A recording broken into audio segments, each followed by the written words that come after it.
नमस्कार दोस्तों, हमारे यूट्यूब चैनल एग्जाम लर्नर में आपका स्वागत है। दोस्तों, आज के इस वीडियो में हम लोग यूपीपीएससी यानी कि उत्तर प्रदेश लोक सेवा आयोग द्वारा आयोजित जीआईसी और जीडीसी यानी कि गवर्नमेंट इंटर कॉलेज और गवर्नमेंट डिग्री कॉलेज प्रवक्ता परीक्षा 2021 के लिए सामान्य अध्ययन पेपर में मॉडर्न हिस्ट्री का 6वां पार्ट आज हम लोग देखेंगे। इसके पहले 5 पार्ट वह अपलोड कर दिए गए हैं। जो लोग नहीं देखे हैं, चैनल के प्लेलिस्ट में जाके आप वहाँ से देख सकते हैं, या फिर जो है ऊपर आई बटन पर क्लिक करके यहाँ से भी आप देख सकते हैं। तो वीडियो को लाइक शेयर कर दीजिएगा। चैनल पर पहली बार आए हैं तो चैनल को सब्सक्राइब कर लीजिएगा, साथ में बेल आइकन को प्रेस कर लीजिएगा, जिससे आने वाले अगले वीडियो का नोटिफिकेशन आपको पहले मिल जाए। पीडीएफ इसका हमारे टेलीग्राम चैनल पर मिल जाएगा। नीचे डिस्क्रिप्शन में टेलीग्राम का लिंक दे दिया गया, वहाँ से ज्वाइन करके आप पीडीएफ डाउनलोड कर सकते हैं। और आपको बता दें कि जीआईसी का जो एग्ज़ाम डेट है वह 20 जून 2021 जो है जीआईसी का एग्ज़ाम डेट है। और जीडीसी यानी कि गवर्नमेंट डिग्री कॉलेज का जो एग्ज़ाम डेट है वो आपका 17 अप्रैल है। तो जो लोग भी जो है फॉर्म फिलअप किए हैं वो एग्ज़ाम डेट ज़रूर जो है याद रखें आप लोग। 20 जून को जीआईसी का है, यानी कि आपका राजकीय इंटर कॉलेज प्रवक्ता परीक्षा का जो एग्ज़ाम डेट है 20 जून है, और गवर्नमेंट डिग्री कॉलेज का जो है एग्ज़ाम डेट वो आपका 17 अप्रैल है। तो चलिए जो है शुरू करते हैं आज। दोस्तों, यदि आप यूपी के किसी भी एग्ज़ाम का जो है तैयारी करना चाहते हैं तो आप अनअकैडमी से जुड़ के आप अपनी तैयारी को बेहतर तरीके से कर सकते हैं। और आपको बता दें कि जो अनअकैडमी पर कोर्सेज अवेलेबल हैं यूपीपीएससी और यूपी ट्रिपल एससी के रिगार्डिंग, तो सबसे पहला है आपका लक्ष्य फाउंडेशन कोर्स फॉर यूपीपीएससी 2022। ये आपका स्टार्ट हो रहा है 15 फरवरी से। ये पूरे जो है 12 मंथ का जो है कोर्स है। तो जो लोग इस कोर्स से जो है जुड़ना चाहते हैं या कोर्स लेना चाहते हैं या सब्सक्रिप्शन जो है लेना चाहते हैं, तो आप जो है डिस्क्रिप्शन में लिंक दे दिया गया है, वहाँ से जाके देख सकते हैं। उसके बाद दूसरा है 100 डेज, ये यूपीपीएससी प्रीलिम्स 2021 बैच 16 फरवरी से स्टार्ट हो रहा है और 3 मंथ का जो है ये कोर्स है। आर प्रीलिम्स 2021 बैच ये स्टार्ट हो रहा है 16 फरवरी से। तो जो लोग आर बैच से जुड़ना चाहते हैं आप जुड़ सकते हैं, डिस्क्रिप्शन में लिंक दे दिया गया है। UPPSC mains optional batch sociology ये आपका स्टार्ट हो रहा है 15 फरवरी से, 5 मंथ का जो है कोर्स है। उसके बाद UPPSC mains optional batch political science ये स्टार्ट हो रहा है 18 फरवरी से। ये भी जो है 5 महीने का कोर्स है। तो जो लोग जो है इनमें से किसी भी बैच से जुड़ना चाहते हैं, आप अनअकैडमी लर्निंग ऐप जो है डाउनलोड करके वहाँ से सब्सक्रिप्शन ले सकते हैं। और आपको बता दें कि यूपीपीएससी प्रीलिम्स बैच 2021 100 जो डेज का बैच है ये आपका 16 फरवरी से स्टार्ट हो रहा है, आप देख सकते हैं यहाँ पे। और इसमें आपको यूपीपीएससी के टॉप एजुकेटर्स के द्वारा जो है आपको सिलेबस इसमें कवर कराया जाएगा। और यूपीपीएससी मेंस ऑप्शनल क्लियर करने का जो ब्रह्मास्त्र कोर्स स्टार्ट हो रहा है 15-18 फरवरी से। तो इस बैच से भी आप जुड़ सकते हैं। आर है प्रीलिम्स बैच, ये 90 दिन का जो है कोर्स है। इसमें आपको पूरे सिलेबस को जो है कवर कराया जाएगा। कि जो आप सब्सक्रिप्शन लेंगे अनअकैडमी पर, 1 मंथ का सब्सक्रिप्शन लेते हैं तो एक्चुअल प्राइस इसका 1400 रुपये है। यदि आप वही हमारा रेफरल कोड यूज करेंगे एग्जाम लर्नर, तो प्राइस आपको पे कितना करना होगा 1260 रुपये। और 3 मंथ का सब्सक्रिप्शन लेने पे 3500 रुपये एक्चुअल प्राइस है। यदि रेफरल कोड यूज करेंगे तो 3150 पे करना है। 6 मंथ का 5600 फीस है, लेकिन यदि रेफरल कोड आप यूज करेंगे तो आपको 5040 ही पे करना है। 12 मंथ का जो है फीस 7000 रुपये है। रेफरल कोड के साथ यदि आप पे करेंगे तो 6300 रुपये ही आपको देना होगा। और 24 मंथ का यदि लेते हैं आप सब्सक्रिप्शन तो 8400 रुपये फीस है, लेकिन आप रेफरल कोड हमारा यूज करेंगे तो 7560 रुपये ही आपको पे करना है। जिससे जो है यदि आप रेफरल कोड हमारा यूज करेंगे तो आपको 10% का तत्काल जो है वहाँ डिस्काउंट मिल जाएगा। और आपको बता दें कि अनअकैडमी का फ्री जो वीडियो प्लस पर है उसको देखने के लिए भी आप हमारा referral code exam learner use कर सकते हैं अनलॉक करने के लिए। तो ये याद जरूर रखिएगा। और इसके लिए सबसे पहले आपको अनअकैडमी का लर्निंग ऐप इंस्टॉल करना होगा। प्ले स्टोर से जाके आप सबसे पहले ऐप को डाउनलोड कर लीजिए, फिर जो है मोबाइल नंबर और ईमेल आईडी के थ्रू लॉगिन करके आप आसानी से जो है देख सकते हैं। तो आज का जो पहला प्रश्न है वो आपका सूची 1 को सूची 2 से मिलान करना है और कोड के माध्यम से बताना है कि कौन सा विकल्प सही होगा यहाँ। तो सबसे पहले आप देख सकते हैं सूची 1 में दिया गया इलाहाबाद की संधि पहला, तो ये आपका हुआ था 1765 ईस्वी में। ए का हो जाएगा चौथा। इलाहाबाद की प्रथम संधि अंग्रेजों और मुगल सम्राट शाह आलम द्वितीय के मध्य 12 अगस्त 1765 को हुआ था। और इलाहाबाद की दूसरी संधि जो है वो आपका अंग्रेज़ों और अवध के नवाब शुजाउद्दौला के बीच हुआ था, जो कि ये आपका 16 अगस्त को हुआ था, 16 अगस्त 1765 को। तो दोनों ही जो है 1765 ईस्वी को हुआ था इलाहाबाद की संधि। ए का चौथा हो जाएगा। बी है मंगलौर की संधि। तो मंगलौर की संधि जो है द्वितीय आंग्ल मैसूर युद्ध, जो कि 1780 से 84 के बीच हुआ, के बाद अंग्रेजों और टीपू सुल्तान के मध्य 1784 में हुआ था मंगलौर की संधि। तो बी का हो जाएगा यहाँ पे दूसरा। सालबाई की संधि, ए सालबाई की संधि जो है प्रथम आंग्ल मराठा युद्ध के समय, जो कि 1775 से 82 के बीच जो है आंग्ल मराठा युद्ध हुआ था प्रथम, के बाद जो है महादजी सिंधिया की मध्यस्थता में अंग्रेजों और मराठों के मध्य 1782 ईस्वी में हुआ था सालबाई की संधि। तो सी का हो जाएगा पहला। और मद्रास की संधि आपका 1769 में। मद्रास की संधि प्रथम आंग्ल मैसूर युद्ध के समय हुआ था, जो कि प्रथम आंग्ल मैसूर युद्ध 1767 से 69 के बीच में हुआ था। इसके बाद 1769 ईस्वी में हैदर अली और अंग्रेजों के बीच मद्रास की संधि हुई थी 1769 ईस्वी में। तो डी का हो जाएगा तीसरा, यानी कि 4 2 1 3 जिस ऑप्शन में है वो सही हो जाएगा। 4 2 1 3 आप देख सकते हैं, विकल्प सी यहाँ सही हो जाएगा। और अगला जो प्रश्न है वो आपका कि निम्नलिखित घटनाओं को कालानुक्रम में व्यवस्थित कीजिए और नीचे दिए गए कूटों से सही उत्तर चुनिए।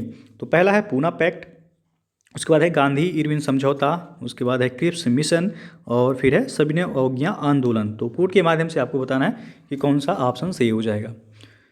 तो सबसे पहले जो है आप देख सकते हैं यहाँ दिया गया है पूना पैक्ट। तो पूना पैक्ट ये आपका हुआ था 16 अगस्त 1932। 16 अगस्त 1932 को ब्रिटिश प्रधानमंत्री रैमजे मैकडोनाल्ड द्वारा घोषित सांप्रदायिक पंचायत के बाद गांधी जी और अंबेडकर के मध्य पूना समझौता हुआ था 26 सितंबर 1932 को। ये 26 सितंबर 1932 को जो है पूना समझौता हुआ था, जिसे पूना पैक्ट के नाम से भी जाना जाता है। 26 सितंबर, ये डेट जो है याद रखिएगा, 26 सितंबर 1932। उसके बाद गांधी इरविन समझौता, ये आपका 5 मार्च 1931 को गांधी इरविन समझौता हुआ था, 5 मार्च 1931। फिर उसके बाद जो है क्रिप्स मिशन। तो क्रिप्स मिशन जो है आपका मार्च 1942 में भारत आया था, मार्च 1942। उसके बाद सविनय अवज्ञा आंदोलन, तो ये गांधी जी के नेतृत्व में दांडी मार्च और नमक कानून के उल्लंघन के साथ जो है वर्ष 1930 में जो है ये प्रारंभ हुआ था सविनय अवज्ञा आंदोलन।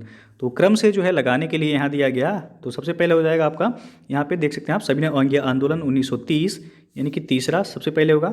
फिर जो है आपका हो जाएगा, सॉरी चौथा सबसे पहले होगा 1930 सविनय अवज्ञा आंदोलन। फिर जो है आपका हो जाएगा गांधी इरविन समझौता 5 मार्च 1931, 4। उसके बाद जो है 2।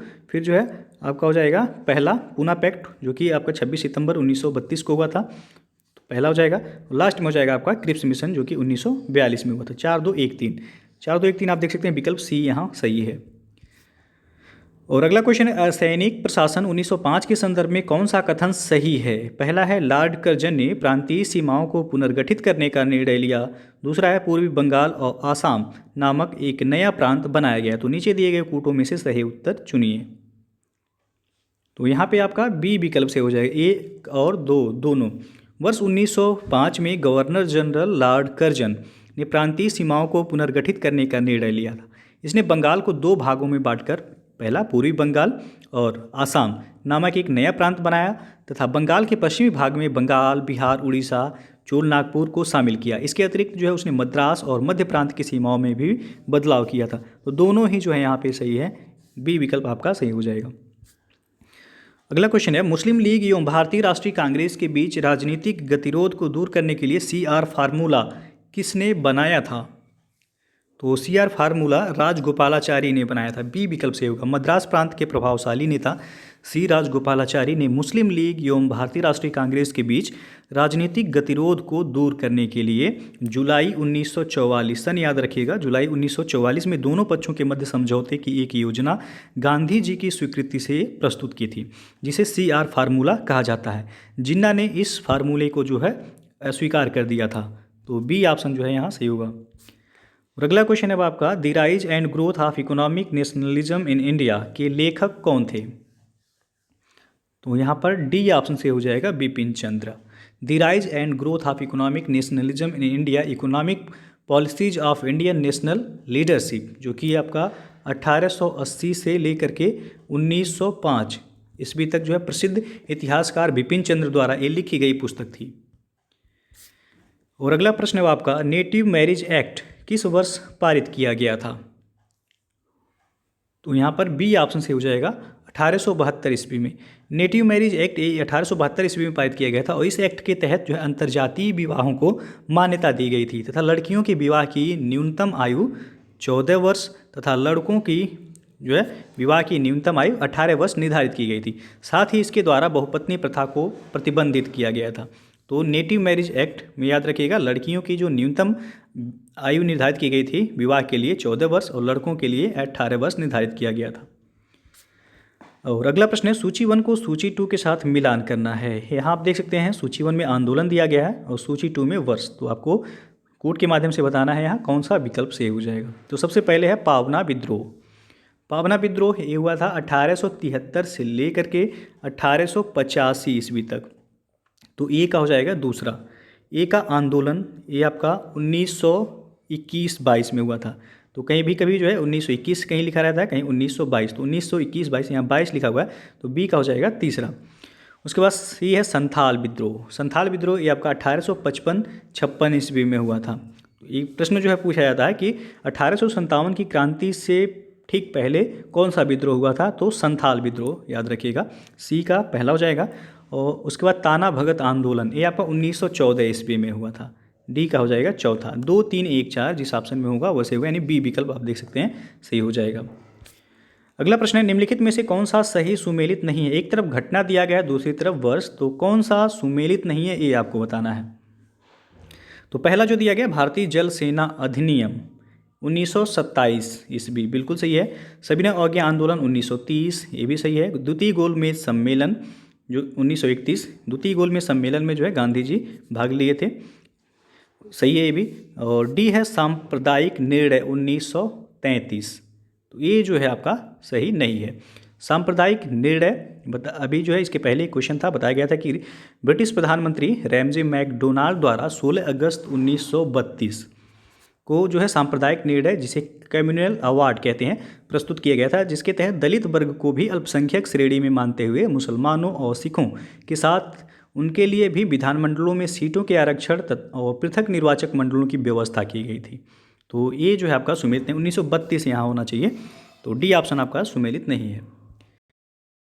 अगला प्रश्न है आपका, निम्न घटनाओं को कालानुक्रम में व्यवस्थित कीजिए और नीचे दिए गए कूटों में से सही उत्तर का चयन कीजिए। तो आप देख सकते हैं, पहला है साइमन आयोग की नियुक्ति, दूसरा है जलियांवाला बाग हत्याकांड, तीसरा है महात्मा गांधी की दांडी यात्रा, चौथा है फिरोज शाह मेहता की मृत्यु। तो कूट के माध्यम से आपको बताना है कौन सा ऑप्शन सही होगा। तो सबसे पहले जो है साइमन आयोग की नियुक्ति, तो ये आपका जो है 1927 ईस्वी में ही जो है साइमन आयोग की नियुक्ति की गई थी। 8 नवंबर 1927 को इसकी घोषणा हुआ था, 8 नवंबर 1927 को, जबकि ये भारत कब पहुंचा? 1928 ईस्वी में। उसके बाद जो है जलियांवाला बाग हत्याकांड, ये आपका 13 अप्रैल 1919 कब हुआ था? 13 अप्रैल 1919 को जलियांवाला बाग हत्याकांड हुआ था। और महात्मा गांधी की दांडी यात्रा, तो ये शुरू हुआ था आपका 12 मार्च 1930 को, 12 मार्च 1930 को महात्मा गांधी ने अपने 78 पूछा भी गया है, कितने अनुयायियों के साथ जो है गांधी जी ने दांडी यात्रा शुरू की थी? तो 78 चुने हुए अनुयायियों के साथ जो है 12 मार्च 1930 को अहमदाबाद के साबरमती आश्रम से ऐतिहासिक दांडी मार्च की शुरुआत की गई थी। और 5 अप्रैल 1930 को दांडी, जो कि गुजरात में है, ये पहुंचकर अगले दिन 6 अप्रैल 1930 को वहाँ नमक कानून को तोड़ा था गांधी जी ने। उसके बाद फिरोज शाह मेहता की मृत्यु, ये आपका 1915 ईस्वी में हुआ था। तो क्रम से जो है लगाने के लिए यहाँ दिया गया, तो सबसे पहले हो जाएगा फिरोज शाह मेहता की मृत्यु 1915 ईस्वी में। फिर जो है आपका होगा कि जलियांवाला बाग हत्याकांड 13 अप्रैल 1919, यानी कि सबसे पहले 4, फिर जो है 2, फिर आपका हो जाएगा यहाँ पे साइमन आयोग की नियुक्ति 1927, 4, 2, 1, और लास्ट में सबसे हो जाएगा महात्मा गांधी की दांडी यात्रा, यानी कि 3, 4, 2, 1, 3 आपका सही होगा यहाँ। तो ए विकल्प सही हो जाएगा यहाँ पे।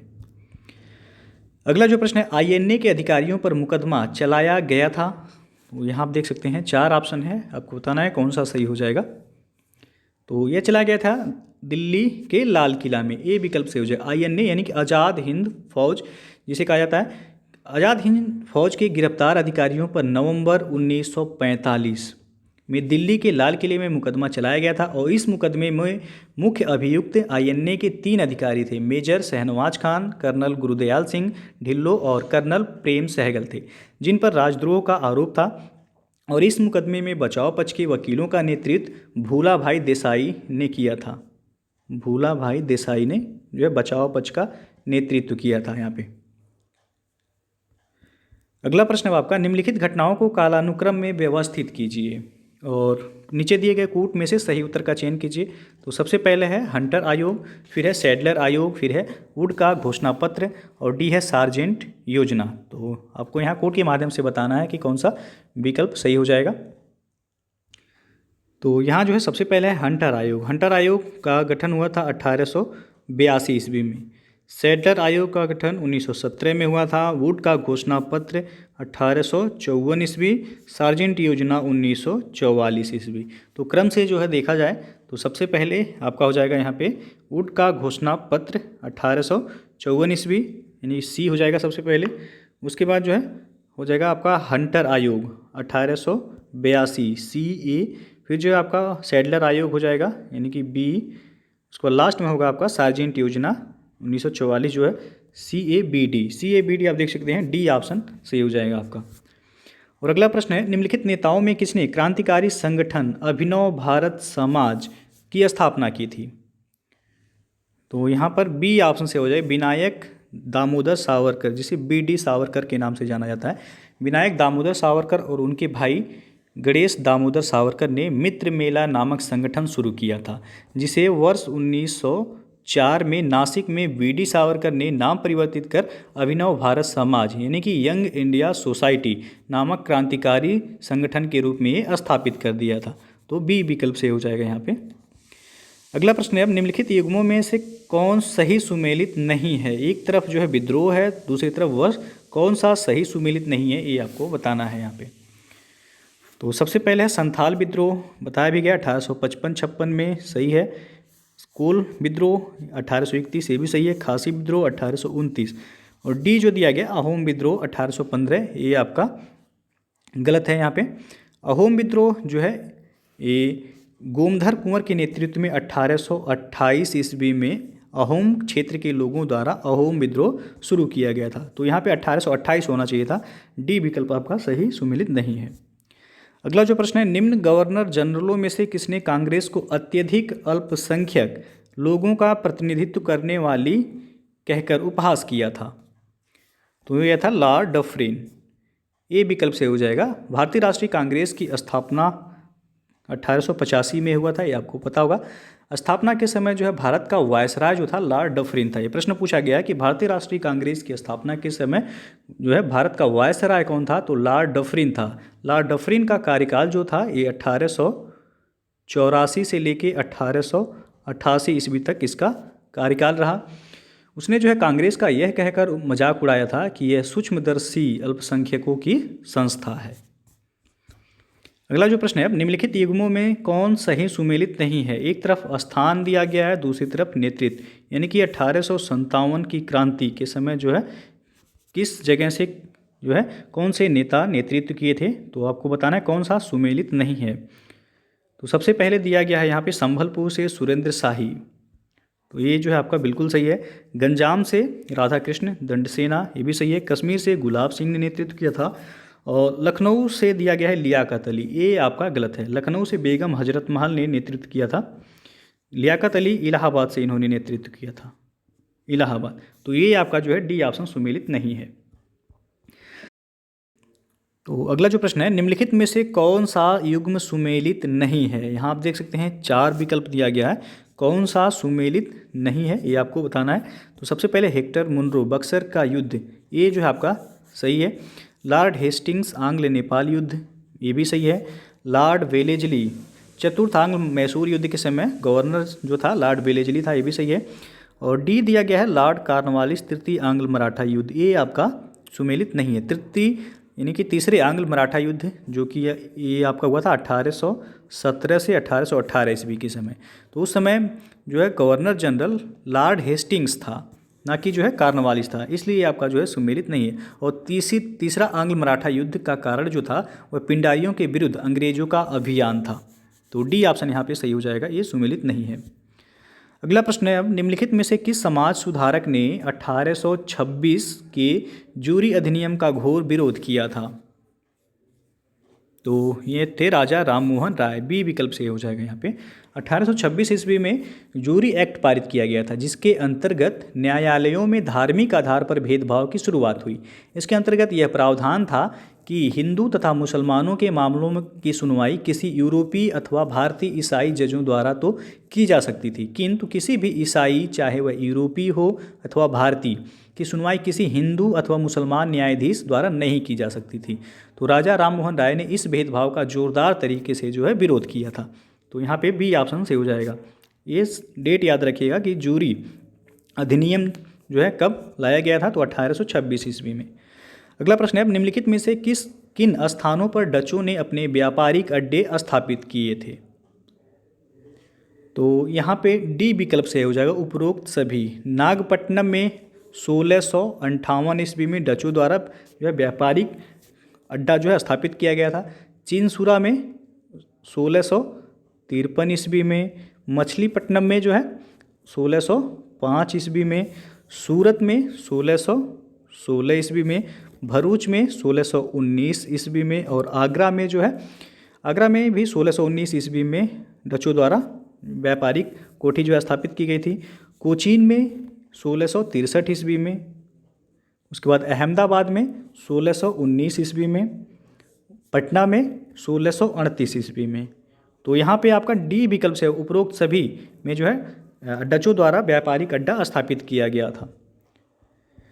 अगला जो प्रश्न है, अब स्वतंत्रता पूर्व भारत में निम्नलिखित में से किसने केंद्रीय विधानसभा में स्वराज दल का समर्थन किया था? तो वह थे मोहम्मद अली जिन्ना, ए विकल्प से हो जाएगा यहाँ पे। नवंबर 1923 में विधान परिषदों के चुनाव हुए और सेंट्रल लेजिस्लेटिव असेंबली की 101 जो है निर्वाचित सीटों में से 42 पर जो है स्वराज पार्टी की जीत हुई थी, और मध्य प्रांत में इन्हें स्पष्ट बहुमत मिला। बंगाल में ये सबसे बड़े दल के रूप में उभरे, और बम्बई तथा संयुक्त प्रांत में भी इन्हें अच्छी सफलता मिली थी। मद्रास और पंजाब में जातिवाद और सांप्रदायिकता की लहर के कारण इन्हें खास सफलता नहीं मिली, लेकिन जो है सेंट्रल लेजिस्लेटिव असेंबली में स्वराजियों ने एक साझा राजनीतिक मोर्चा बनाया। इसमें जिन्ना के नेतृत्व में उनके समर्थक, उदारवादी व व्यक्तिगत रूप से कुछ विधायक जैसे मदन मोहन मालवीय भी इसमें जो है शामिल थे। तो ये विकल्प जो है यहाँ सही हो जाएगा। वही पूछा गया है कि स्वतंत्रता पूर्व भारत में निम्नलिखित में से किसने केंद्रीय विधानसभा यानी कि सेंट्रल लेजिस्लेटिव असेंबली में स्वराज दल का समर्थन किया था? तो यह में जिन्ना ने किया था। अगला प्रश्न है, गोपाल कृष्ण गोखले ने किस वर्ष में भारत सेवक मंडल यानी कि सर्वेंट्स ऑफ इंडिया सोसाइटी की स्थापना की थी? तो ये प्रश्न जो है कई बार जो है विभिन्न परीक्षाओं में पूछा जा चुका है। सन हमेशा पूछा जाता है 1905, याद रखिएगा। वर्ष 1905 में पूना में गोपाल कृष्ण गोखले ने भारत सेवक मंडल यानी कि सर्वेंट्स ऑफ इंडिया सोसाइटी की स्थापना की थी, जिसका उद्देश्य था भारत सेवा के लिए प्रचारक तैयार करना और संवैधानिक तरीकों से भारतीय जनता के सच्चे हितों को प्रोत्साहन देना था। अगला प्रश्न है, अब निम्नलिखित में से किस वर्ष बंगाल के मिदनापुर जिले में जातीय सरकार की स्थापना हुई थी?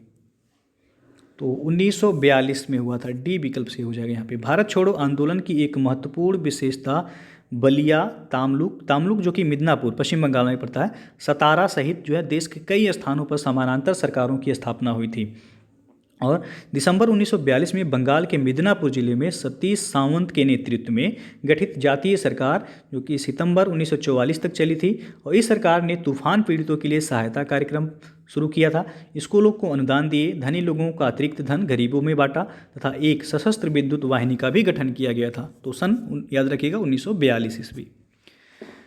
अगला प्रश्न है, अब निम्नलिखित में से किस केस की समस्त संसार में चर्चा हुई और अभियुक्तों के समर्थन में Albert Einstein, H G. Wells, Harold Laski तथा रूजवेल्ट ने सहानुभूतिपूर्ण टिप्पणी की थी? तो यहाँ पे सी विकल्प से हो जाएगा, मेरठ षड्यंत्र मुकदमा। ये आपका 1929 से लेकर के 1933 के बीच हुए मेरठ षड्यंत्र मामले में 33 श्रमिक नेताओं पर राजद्रोह का मुकदमा चलाया गया था। इसके समस्त संसार में जो है चर्चा हुई थी, और professor Einstein, H.G. Wells, Harold Laski और जो है रूजवेल्ट ने इसकी जो है आलोचना भी की थी। अगला क्वेश्चन है आपका, नीचे दिए गए कोड का उपयोग करते हुए निम्नलिखित घटनाओं को सही कालानुक्रम में व्यवस्थित कीजिए। पहला है रॉलेट एक्ट के विरुद्ध सत्याग्रह, दूसरा चंपारण सत्याग्रह, तीसरा है खेड़ा किसान आंदोलन, चौथा है आपका अहमदाबाद मिल हड़ताल। तो कोड के माध्यम से आपको बताना है यहाँ पे कौन सा विकल्प सही हो जाएगा। तो यहाँ जो है सबसे पहले हो जाएगा चंपारण सत्याग्रह। ये 1917 में शुरू किया गया था जबरन नील की खेती के विरोध में। उसके बाद जो है खेड़ा सत्याग्रह के बाद जो है अहमदाबाद मिल हड़ताल हुआ था, ये आपका 1918 ईस्वी में। हड़ताल के ठीक बाद जो है खेड़ा किसान आंदोलन हुआ था, ये भी आपका 1918 में हुआ था। उसके बाद जो है रॉलेट एक्ट के विरुद्ध सत्याग्रह हुआ था 1919 ईस्वी में। तो सबसे पहले हो जाएगा आपका चंपारण सत्याग्रह, उसके बाद अहमदाबाद मिल हड़ताल हुआ था, फिर जो है खेड़ा आंदोलन हुआ था, फिर जो है रॉलेट एक्ट के विरुद्ध सत्याग्रह। 2 4 3 1 2 4 3 1 आप देख सकते हैं, ए विकल्प सही होगा यहाँ पे। और अगला प्रश्न है, सर टॉमस मुनरो किन वर्षों में मद्रास के गवर्नर रहे हैं। तो यहाँ पे जो है ए ऑप्शन से हो जाएगा 1820 से लेकर के 27 ईस्वी तक ये मद्रास के गवर्नर रहे। और दक्षिण भारत में भू राजस्व वसूली हेतु लागू की गई व्यवस्था रैयतवाड़ी व्यवस्था थी और इस व्यवस्था के जन्मदाता टॉमस मुनरो और कैप्टन रीड थे। तो रैयतवाड़ी व्यवस्था के जन्मदाता पूछा जाए तो टॉमस मुनरो और जो है कैप्टन रीड थे, जिन्होंने सर्वप्रथम इसे तमिलनाडु के बारामहल जिले में लागू किया। उसके पश्चात जो है यह व्यवस्था मद्रास, बम्बई के कुछ हिस्से, असम, कुर्ग और कर्नाटक में भी जो है लागू किया गया था। तो ये ऑप्शन से हो जाएगा। सर टॉमस मुनरो का जो है गवर्नर ये रहे मद्रास के 1820 से 27 ईस्वी तक। अगला प्रश्न है, खिलाफत आंदोलन के प्रमुख नेता निम्नलिखित में से कौन थे। तो यहाँ पे ए विकल्प से होगा मौलाना मोहम्मद अली और शौकत अली। खिलाफत आंदोलन प्रारंभ करने के लिए गठित खिलाफत कमेटी में शौकत अली, मोहम्मद अली, अबुल कलाम आज़ाद, हकीम अजमल खान, हसरत मोहानी तथा डॉक्टर अंसारी जो है शामिल थे। खिलाफत आंदोलन प्रारंभ करने का श्रेय मुख्यतः अली बंधुओं को ही जो है जाता है, शौकत अली एवं मोहम्मद अली को। तो ये ऑप्शन जो है यहाँ सही होगा। अगला जो प्रश्न है, देवबंद आंदोलन यूपी संयुक्त प्रांत में किस वर्ष में प्रारंभ हुआ था। तो ये हुआ था 1866 ईस्वी में। डी विकल्प से हुई। देवबंद आंदोलन की शुरुआत मौलाना हुसैन अहमद, नाम जो है इनका याद रख सकते हैं, मौलाना हुसैन अहमद एवं अन्य लोगों द्वारा जो है 1866 ईस्वी में देवबंद जो कि यूपी में है, पहले ये संयुक्त प्रांत के नाम से जाना जाता, उस समय दारुल उलूम की स्थापना के साथ हुआ था यहाँ पे। तो और अगला प्रश्न है आपका, मोतीलाल नेहरू और सी.आर. दास द्वारा 1923 ईस्वी में गठित पार्टी का नाम क्या था। आप सबको पता होगा स्वराज पार्टी, सी विकल्प से हो जाएगा यहाँ पे। असहयोग आंदोलन की असफलता के बाद स्वराज पार्टी का गठन वर्ष 1923 में सी.आर. दास और मोतीलाल नेहरू ने किया था। सी.आर. दास इसके अध्यक्ष तथा मोतीलाल नेहरू इसके महासचिव थे और स्वराज पार्टी ने अपने को कांग्रेस के अभिन्न हिस्से के रूप में जो है प्रचारित किया था। और अगला प्रश्न है, लॉर्ड डलहौजी की विलय नीति का प्रथम शिकार निम्नलिखित में से कौन हुआ था। तो वह था सतारा, बी विकल्प से हो जाएगा। डलहौजी के व्यक्तिगत सिद्धांत यानी कि विलय नीति के अंतर्गत जो विलय किए गए प्रदेश थे उसमें सतारा जो है सबसे पहले था, जो कि 1848 ईस्वी में इसका विलय किया गया था। उसके बाद जो है सतारा के बाद जैतपुर एवं संबलपुर, जैतपुर और संबलपुर का एक साथ विलय किया गया था 1849 ईस्वी में। उसके बाद जो है बघाट का विलय किया गया था। ये याद रखिएगा, कभी कभी क्रम से जो है लगाने के लिए पूछा जाता है। बघाट का विलय 1850 ईस्वी में किया गया था। उसके बाद जो है उदयपुर का विलय हुआ था। उदयपुर का विलय 1852 ईस्वी में हुआ था। उसके बाद जो है झांसी का विलय हुआ, झांसी का 1853 में। झांसी के बाद जो है नागपुर का विलय जो है 1854 ईस्वी में किया गया था। उसके बाद करौली का विलय 1855 ईस्वी में किया गया था। तो और सबसे लास्ट में जो हुआ था अवध का विलय, याद रख सकते हैं आप, अवध का विलय जो है 1856 ईस्वी में हुआ था। तो सबसे पहले सतारा का विलय हुआ था 1848 और सबसे लास्ट में जो अवध का विलय हुआ था 1856 ईस्वी में। तो यहाँ पे जो है बी विकल्प से हो जाएगा कि लॉर्ड डलहौजी की विलय नीति का प्रथम शिकार निम्नलिखित में से कौन हुआ था। तो सतारा था, जो कि महाराष्ट्र में है। अगला प्रश्न है, अब सूची 1 को सूची 2 के साथ मिलान करना है और कूट के माध्यम से बताना है कौन सा विकल्प सही होगा यहाँ पे। तो सबसे पहले प्रथम कर्नाटक युद्ध, तो यह यक्षला चैफल की संधि से जो है इसकी अंत हुई थी, ए का हो जाएगा यहाँ पे चौथा। उसके बाद बी है तृतीय कर्नाटक युद्ध, तो ये पेरिस की संधि से इसका अंत हुआ था, तो बी का हो जाएगा पहला। द्वितीय कर्नाटक युद्ध, तो ये आपका अनिर्णायक युद्ध रहा, सी का तीसरा हो जाएगा। और प्रथम मैसूर युद्ध, ब्रिटिश की हार, डी का हो जाएगा दूसरा। आप देख सकते हैं 4-1-3-2 जिस ऑप्शन में है वह सही होगा, तो यहाँ पे सी विकल्प सही हो जाएगा 4-1-3-2। अगला जो प्रश्न है, पश्चिमी भारत के डी.के. कर्वे का नाम निम्नलिखित में से किस संदर्भ में आता है। तो यहाँ पे आपका स्त्री शिक्षा और विधवा पुनर्विवाह दोनों ही जो है सही हो जाएगा, सी और डी दोनों विकल्प सही हो जाएगा। डी.के. कर्वे प्रसिद्ध समाज सुधारक थे, उन्होंने विधवा विवाह एवं महिला शिक्षा के क्षेत्र में महत्वपूर्ण योगदान दिया। इन्होंने रानाडे के साथ मिलकर के जो है विधवा पुनर्विवाह आंदोलन का संचालन किया और विधवाओं को शिक्षा देने के लिए विधवा आश्रम संघ की स्थापना भी की। इस आश्रम का उद्देश्य था विधवाओं को शिक्षिकाओं, परिचारिकाओं अथवा दाइयों के रूप में प्रशिक्षित करके आत्मनिर्भर बनाना। धोंदो केशव कर्वे इनका पूरा नाम था, डी.के. कर्वे का पूरा नाम था धोंदो केशव कर्वे। विधवा पुनर्विवाह संघ के सचिव भी थे और इन्होंने वर्ष 1916 में जो है बम्बई में प्रथम महिला विश्वविद्यालय की स्थापना भी की थी। तो ये स्त्री शिक्षा और विधवा पुनर्विवाह दोनों जो है सही होगा, यहाँ सी और डी दोनों विकल्प सही हो जाएगा यहाँ पे। और अगला जो प्रश्न है आपका, अंग्रेजों के विरुद्ध खान अब्दुल गफ्फार खान द्वारा प्रारंभ किए गए आंदोलन का क्या नाम था। तो यह था लाल कुर्ती यानी कि रेड शर्ट, ये विकल्प सही होगा। अगला प्रश्न है, निम्नलिखित में से किसके विरोध में रविंद्रनाथ टैगोर ने अपनी नाइटहुड का परित्याग कर दिया था। तो यहाँ बी ऑप्शन से हो जाएगा, जलियांवाला बाग हत्याकांड यानी कि नरसंहार के विरोध में। 13 अप्रैल 1919 को जलियांवाला बाग नरसंहार की जो है हृदय विदारक घटना के बाद रविंद्रनाथ टैगोर ने ब्रिटिश सरकार द्वारा प्रदान की गई नाइटहुड की उपाधि लौटा दी थी। और टैगोर ने उस समय कहा था कि समय आ गया है जब सम्मान के तमगे अपमान के बेतुके संदर्भ में हमारे कलंक को सुस्पष्ट कर देते हैं। जहाँ तक मेरा प्रश्न है, मैं सभी विशेष उपाधियों से रहित होकर अपने देशवासियों के साथ खड़ा होना चाहता हूँ। तो ये कथन जो है उस समय कहा गया था रविंद्रनाथ टैगोर के द्वारा, तो बी ऑप्शन सही हो जाएगा यहाँ। तो दोस्तों जो है ये था आपका आधुनिक भारत के इतिहास यानी कि मॉडर्न हिस्ट्री का 6वां पार्ट। इसके पहले 5 पार्ट जो है अपलोड कर दिए गए हैं, जो लोग नहीं देखे हैं आप चैनल के प्लेलिस्ट में जाके वहाँ से देख सकते हैं। तो वीडियो यदि पसंद आया हो तो लाइक शेयर जरूर कर दीजिएगा। चैनल को अभी तक आप सब्सक्राइब नहीं किए हैं तो चैनल को सब्सक्राइब कर लीजिएगा, बेल आइकन को प्रेस कर लीजिएगा जिससे आने वाले अगले वीडियो का नोटिफिकेशन आपको मिलता रहे। तो वीडियो को पूरा देखने के लिए बहुत बहुत धन्यवाद।